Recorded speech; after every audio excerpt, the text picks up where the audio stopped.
Il y a juste après, il y a des rapports au Qatar qui lient Bagdad au Barcelone. Autant que vous avez connu ces Bagdad au Qatar autant qu'adversaire, aujourd'hui autant que sélectionneur, ça fait 3 ans.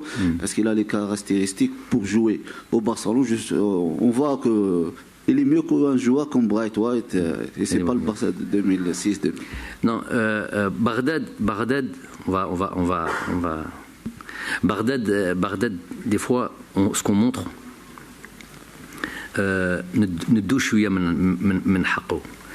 y a pléthore de joueurs qui sont arrivés dans le championnat qatari. Laabin akbar. Ok, on va dire qu'ils ne sont pas arrivés tous à 20 ans ou à 25 ans. Par exemple, James, qui vient de signer à Rayan, il est jeune, 28 ans, 29 ans, ou je sais pas, il n'est pas arrivé à 35 ans. Plein de joueurs, énormément de joueurs. Nzonzi, champion du monde, il n'y a pas si longtemps que ça, qui arrive, qui vient de championnat européen, tout. On voit que tous ces joueurs-là, celui qui se dit, je vais au Qatar, comme beaucoup aiment bien vulgariser comme ça, ou d'un trait, ouais, championnat qatari, championnat qatari ou le championnat saoudien, avec ça, tu es champion d'Afrique. Quand est-ce que vous allez reconnaître ce genre de choses? C'est pas le meilleur championnat du monde, ça. Je suis d'accord avec vous.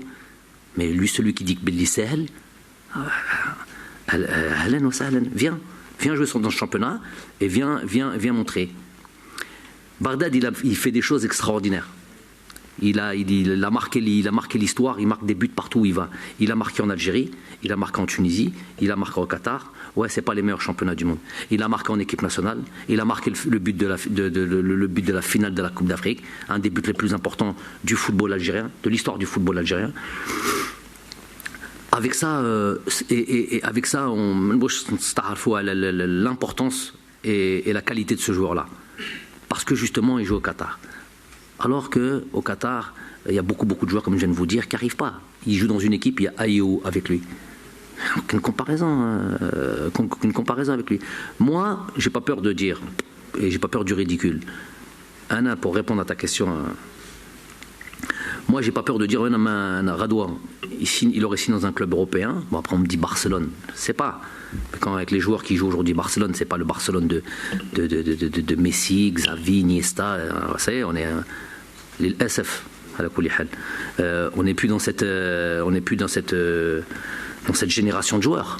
Donc, dans le timing qui est le nôtre, je suis sûr que Xavi, je dis pas qu'il a en tête de l'amener avec lui à Barcelone. Alors, elle aime ce qu'il a en tête. Je sais qu'il l'aime beaucoup.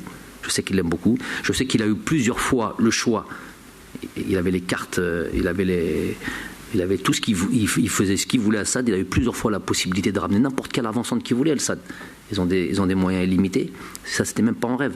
Sur tous les professionnels qu'ils en ont 4 ou 5, des étrangers, un, il est toujours là, c'est Bagdad. Après les 4 autres, on peut discuter si vous voulez changer. Un, jamais. Chez Xavi. Donc, apprécier le joueur, il apprécie le joueur. Il a joué avec lui, il connaît ses qualités, il sait comment et il sait comparer. Et il sait comparer avec les joueurs avec lesquels il a évolué. Donc, Bagdad à Barcelone, qu'est-ce que vous voulez que je vous dise? Je ne sais pas moi. Allah alam, Xavi araf khir minni. Déjà, c'est lui qui a déjà son fond de jeu en tête, sa manière de jouer, sa manière de ce qu'il attend d'un avant-centre, ce qu'il veut faire. Donc peut-être, je ne sais pas, Allah alam, peut-être qu'il se dit, Bagdad, pour moi, il fait l'affaire. Peut-être pas en premier choix, mais peut-être en deuxième choix, il fait l'affaire. Ça peut être une surprise, ça peut être une surprise pour les autres, mais pas pour lui, parce qu'il le connaît en tant que joueur, en tant qu'entraîneur, il a évolué avec lui. Il connaît bien ses qualités, et il sait faire la comparaison à le Moustawat de l'effectif qu'il y a en ce moment à Barcelone. Donc, Allah alam, ça serait un truc extraordinaire, mais bon. Moi, en tout cas, rendre à César ce qui appartient à César. Bagdad, c'est un joueur qui est un Mkaniyat, Akbar. Le SF, mais il n'a jamais joué en Europe. C'est ce qui fait qu'il y a cette petite tâche. Vous savez qu'il y a beaucoup d'entraîneurs, beaucoup de techniciens en France, notamment en France. À chaque fois qu'on parle de l'équipe nationale d'Algérie, des gens avec qui je parle, à chaque fois qu'on parle de l'équipe d'Algérie, un des premiers joueurs qui me dit oh là là, Bagdad Bounedjah, oh là là, quel joueur, quel truc. Parce que ces entraîneurs-là, c'est vrai que le téléspectateur ou là, le truc, il hausse un petit peu des trucs un peu spectaculaires, un petit peu de trucs. Mais l'entraîneur, lui, il a d'autres d'autres aspirations, quand il voit un joueur qui est toujours en train de presser, qui est toujours malin dans ses déplacements, toujours présent, toujours à marquer des buts dans des moments décisifs. Vous regardez juste ses statistiques, son ratio en club, en équipe nationale depuis toutes ces années-là, c'est juste énorme ce qu'il fait.